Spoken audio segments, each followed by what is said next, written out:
सविता जी आज सुबह से ही बड़ी खुश थी। आज वो अपनी नवजात नातिन की छठी पर अपने पति के साथ जा रही थी। हॉस्पिटल में ही देखा था उस नन्ही सी परी को और अपनी बिटिया को। बेटी के जन्म के बाद कैसे एकदम से पीली पड़ गई थी नीलम, और नन्ही परी एकदम से गुलाबी। कितनी खूबसूरत लग रही थी। उस समय तो पता ही नहीं चल रहा था किस पर गई है। हाँ, अब तो 6 दिन की हो गई, तो कुछ ना कुछ तो नए नक्श उभर के आए ही होंगे। इन बातों को सोचते सोचते सविता जी ने जल्दी जल्दी काम निपटाया। अरे, आप अभी तक तैयार नहीं हुए? सविता जी ने अपने पति से पूछा। देखो सविता, मुझे कुछ सही नहीं लग रहा। उन लोगों ने हमें बुलाया तो है नहीं। बिन बुलाए बेटी के ससुराल जाना अच्छा लगता है क्या?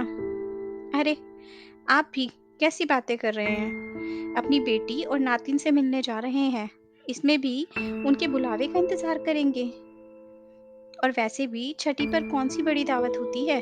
छोटा सा नेक करना होता है घर परिवार वालों के साथ। जब दावत करेंगे तभी तो न्योता देंगे, और वो भी दिन जल्दी ही आएगा। चलो, ज्यादा दुनियादारी के झंझटों में मत पड़ो। सविता जी उत्सुकता दिखाते हुए अपने पति से बोली। सविता जी जैसे ही अपनी बेटी के घर पहुंची, सभी उन्हें अचानक आया हुआ देखकर चौंक गए। अरे समधन जी, आपने तो आने की कोई खबर भी नहीं दी, ऐसे अचानक। सविता जी की बेटी नीलम की सास उन्हें हैरानी से देखते हुए बोली। मम्मी, कैसी बात कर रही हो आप? आंटी जी अपनी नातिन से मिलने आई हैं, और उसमें खबर क्या देनी थी? आपको याद है, आप तो जब मैं हॉस्पिटल से घर पहुंची थी, दूसरे दिन ही मुझसे मिलने पहुंच गई थी। अरे, नई नई नानी बनी हैं आंटी जी, अपनी गुड़िया से मिलने आई हैं। बैठिए आंटी अंकल, मैं अभी पानी लेकर आती हूँ, और भाभी को भी आपके आने की खुशखबरी सुना दूँ। नीलम की नंद चारू उनका स्वागत करते हुए बोली। चारू की बात सुनकर नीलम की मम्मी को अच्छा लगा। थोड़ी ही देर में चारू पानी लेकर आई और उन्हें पानी देते हुए बोली, चलिए आंटी जी, भाभी के कमरे में ही बैठते हैं। वहीं बैठकर चाय नाश्ता करना। भाभी तो अभी बाहर आ नहीं सकती, तो चलो हम वहीं महफिल जमाते हैं। भाभी को भी अच्छा लगेगा सबसे मिलकर, चारू चहकते हुए बोली। चारू दो भाइयों की बहन थी। बड़े भाई भाभी अलग रहते हैं। चारू की शादी 3 साल पहले हुई थी। सबसे छोटा नीलम का पति था। चारू नीलम की डिलीवरी के बाद उसकी सेवा पानी करने के लिए मायके आई हुई थी। अपने मम्मी पापा को देखकर नीलम को बहुत अच्छा लगा। नीलम की मम्मी ने प्यार से उसके सिर पर हाथ रखा तो वो मुस्कुरा उठी, और फिर उसकी मम्मी ने नातिन को गोद में उठाकर सीने से लगाया। लीजिए अपनी छुटकी नीलम को।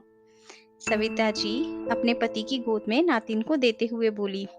उन्होंने भी नन्ही परी को बहुत प्यार किया और ढेरों आशीर्वाद दिए। अपनी बेटी से दो चार बात करके वो बोले, अच्छा तुम सब बैठो, मैं समधी जी के पास बैठता हूँ।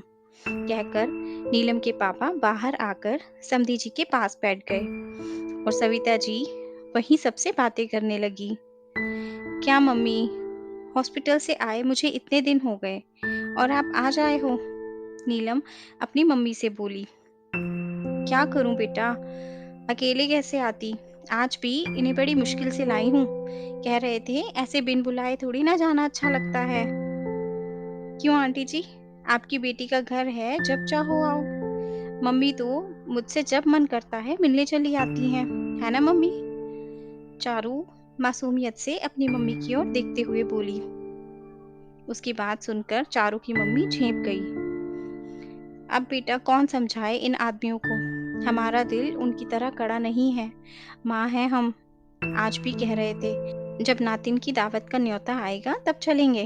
मैंने जिद की, अरे दावत होगी तब भी चलेंगे। आज तो आप मुझे मेरी गुड़िया से मिला ही लाओ।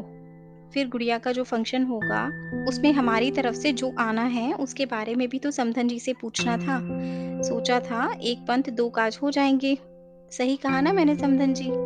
सविता जी मुस्कुराते हुए बोली।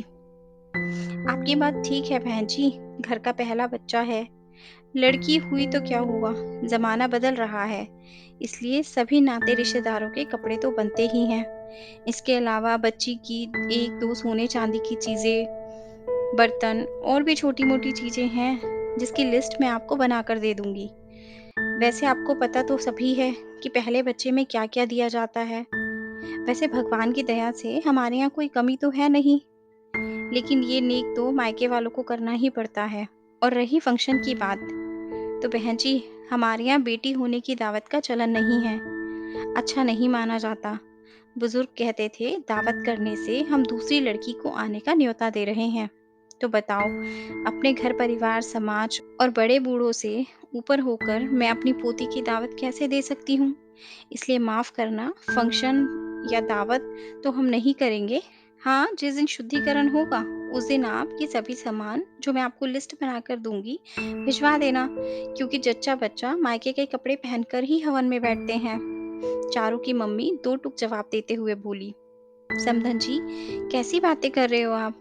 ये सब तो बहुत पुरानी बातें हो गई। ज़रूरी थोड़ी ना है जो हमारे पुरखे करते आए हैं, हम भी वही करें। आजकल तो कोई बेटा-बेटी में भेदभाव नहीं करता। बताओ, तो क्या बेटी होने पर वही पीड़ा नहीं होती, जो बेटे के समय होती है? क्या आपकी चारू आपको दोनों बेटों से कम प्यारी है? जो अभी हुआ नहीं, उसके बारे में सोच रहे हैं और भगवान ने हमें जो दिया है, उसकी उपेक्षा कर रहे हैं। ये कहाँ का न्याय है? वैसे भी समदन जी, आजकल सभी 1 या 2 बच्चे ही करते हैं। पहले की तरह 4-5 बच्चे तो होते नहीं। पहले आदमी ही कमाते थे, पैसों की कमी रहती थी, तो इसलिए एक आध ही समारोह किया जाता था। लेकिन अब तो पति-पत्नी दोनों कमाते हैं, फिर क्यों अपनी खुशियाँ मनाने में कंजूसी करनी? सविता जी अपना पक्ष रखते हुए बोली, देखिए बहन जी, मैं किसी बहस में तो पड़ना नहीं चाहती। मेरे बड़ों ने ही ये परंपरा चलाई है, तो मैं उनसे ऊपर जाकर क्या करूं? समाज में अपनी जगह सही कर पाऊं? ये नए जमाने के चोंचले आप मुझे ना ही बताएं तो अच्छा है। हाँ, मेरी तरफ से ना है, और आपकी बेटी की इच्छा कि वो अपनी सास की बात मानती है या अपनी माँ की। वैसे भी आप वाली बात है कि अब तो बहू कमाती है, तो फिर मैं कौन हूँ उस पर अपनी राय थोपने वाली? चारू की मम्मी थोड़ा नाराज होती हुई बोली, नहीं नहीं बहन जी, आप गलत समझ रही हैं। मैं तो सिर्फ आपको एक राय दे रही थी। आपके घरेलू मामलों में दखल देने का मेरा कोई इरादा नहीं है, लेकिन अच्छा लगता अगर आप बदलते समय के साथ चलती, वरना यही तकियानुसी सोच। सविता जी कहते कहते चुप हो गई। हाँ हाँ ठीक है, हम तकियानुसी ही हैं, तो कहिए अपनी बेटी से कि अलग गृहस्थी बसा ले। हमने कौन सा उसे बांध कर रखा है, फिर चलाना आप अपनी बेटी के घर में अपनी मर्जी। चारू की मम्मी गुस्से से थमथमाते हुए बोली। देखकर नीलम की तो आंखों में आंसू आ गए। हंसी खुशी भरा माहौल एकदम से तनाव में बदल गया। उसने सोचा भी नहीं था। तब चारू, जो इतनी देर से चुपचाप सारी बातें सुन रही थी, संयत स्वर में बोली, मम्मी, आज आप में और मेरी सास में क्या फर्क है? आज आप भी वही दोहरा रही हैं जो कभी उन्होंने आपसे कहा था।